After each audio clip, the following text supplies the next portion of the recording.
Hey, English 1102 friends. This is a video for the Innocence and Experience section, taking you through two more poems in this module. One of them is maybe the most famous poem in all of American literature, The Road Not Taken by Robert Frost. You might be familiar with it. It's taught, it's in TV commercials. It's just a famous poem. We're going to talk about how it's often misunderstood. And then we're going to talk about James Hall's Maybe That's Your Pwoblem Too, which is a much lesser known poem, but also somewhat relatively famous. It's clearly James Hall's most famous poem. Both of these poems have to do with how you become who you are, and the James Hall poem sort of feeling trapped in who you've become, feeling trapped in your role or your position in life. The Road Not Taken is much more about the choices you make and how often you don't know what's going to be the big choice or the big decision until later when you see how everything's played out.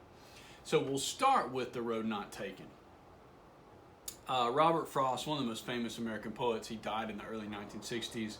He's got many famous poems, but this is, like I said, this is probably his most famous poem. The Road Not Taken.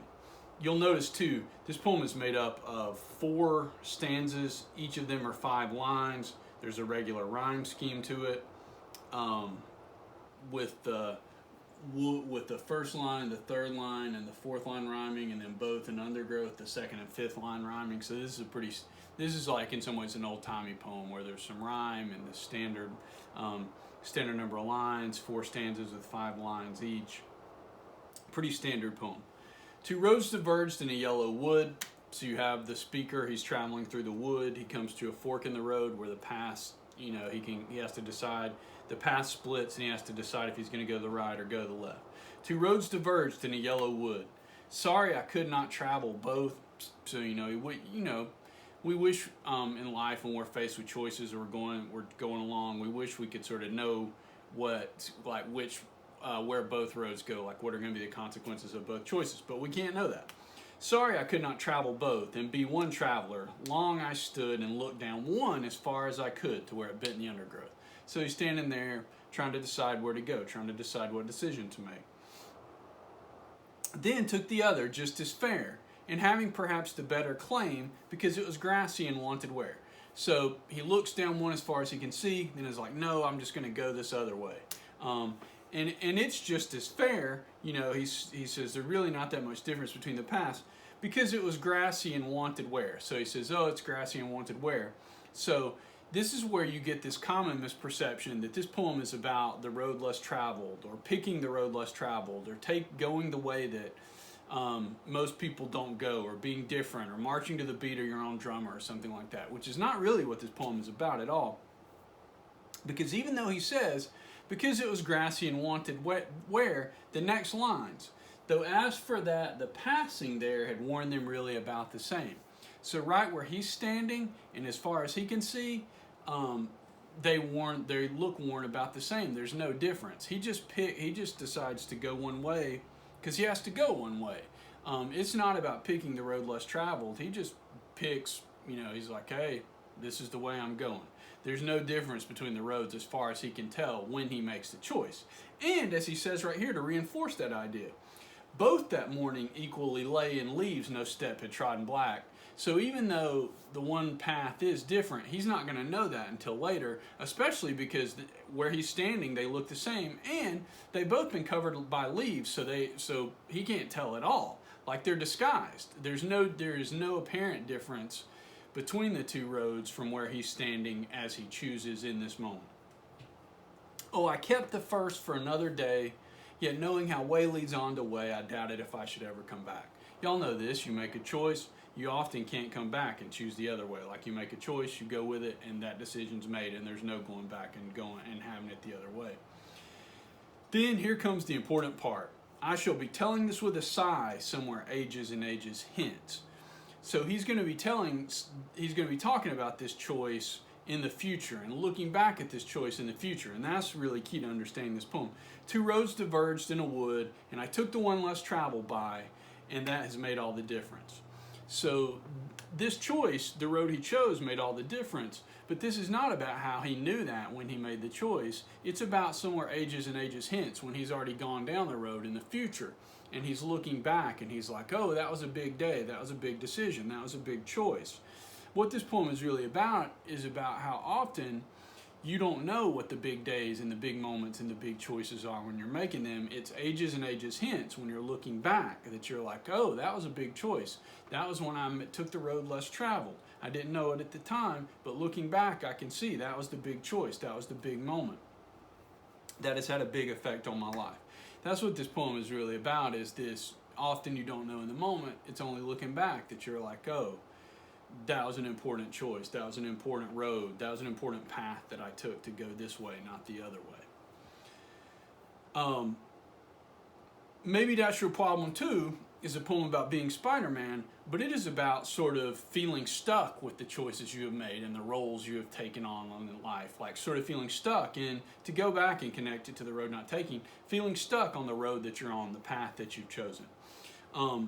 Maybe That's Your Problem Too. You can see, you get a picture of Spider-Man at the top of this. This is James Hall's blog, and he walks you through the poem. He tells you a little bit about it, and then he finally gives you the poem.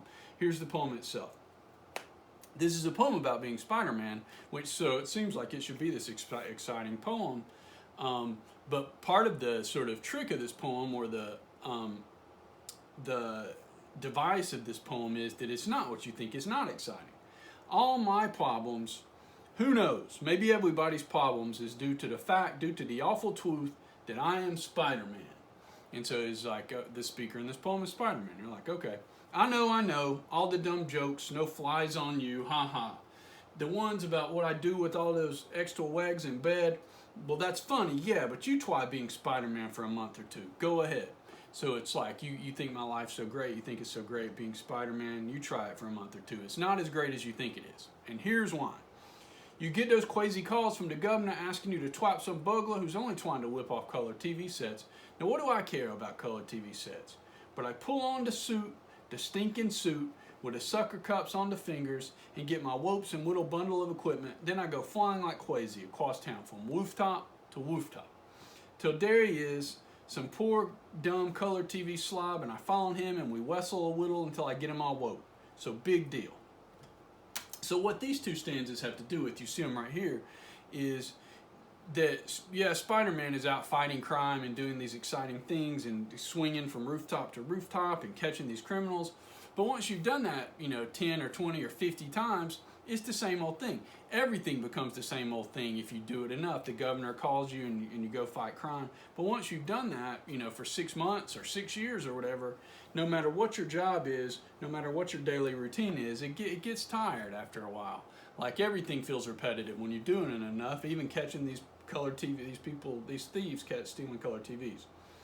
You think when you Spider-Man, there's something big going to happen to you.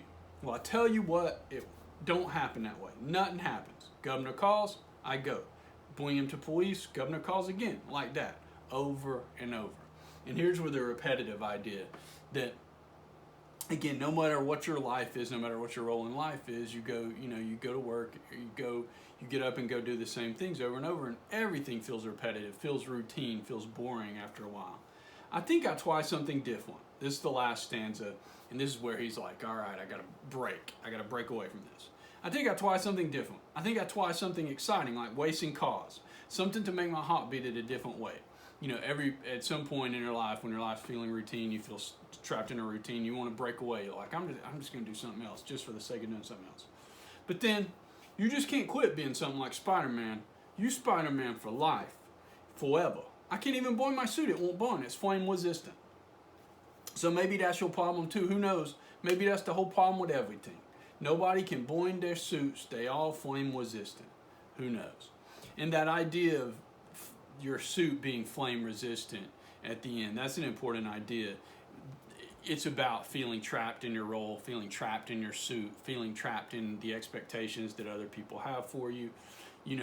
Everybody feeling like you can't just stop. You can't just call in sick and being like, you can't just quit. You can't just drop out, because people have expectations. People have expectations for your roles in life and your job, and your parents and your coworkers and your boss. People have expectations that make you feel like you can't just stop. You just can't quit being something like Spider-Man. You Spider-Man for life. You feel sort of stuck in certain routines or certain roles or things like that. And that's what this poem's really about, is feeling like you can't burn your suit, feeling like you're stuck in your roles, feeling like you're stuck in your routines. Now, obviously, one thing that people always comment on is the dialect in this. He makes this sound like Donald, like this poem is written so that when you say it out loud, you sound like Donald Duck or Elmer Fudd or something like that. And you kind of have to ask this poem, why is it doing that? Why is it making Spider-Man sound like that? The most common understanding of that is just trying to make, it's another part of this poem that's trying to make Spider-Man feel like a normal person who feels stuck in their routine.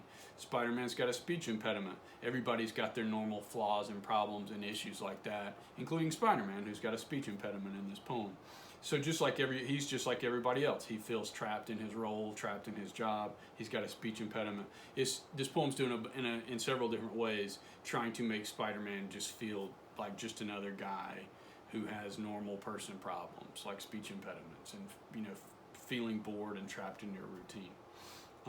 So you get this, maybe that's your problem too. You get this sense nobody can burn their suits.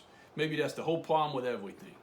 The whole problem with everything is everybody feeling tired of their role and trapped in their role, and sort of bored with their place in life.